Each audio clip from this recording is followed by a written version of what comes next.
Hello, in this video I'm going to show you how you can pair your HTC True Wireless Earbuds with any iPhone or iPad.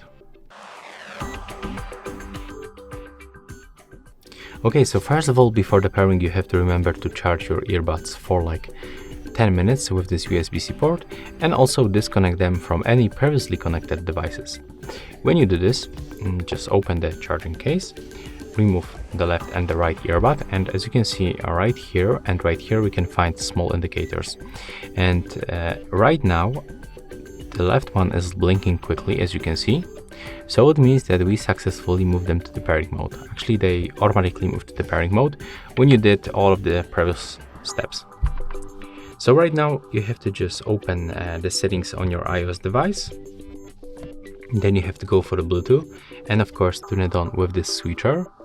And right now from the devices, select HTC Earbuds True Wireless Sound 1. Click on the ones, and as you can see right now we are successfully connected. And that's all for this video. Hope you like it.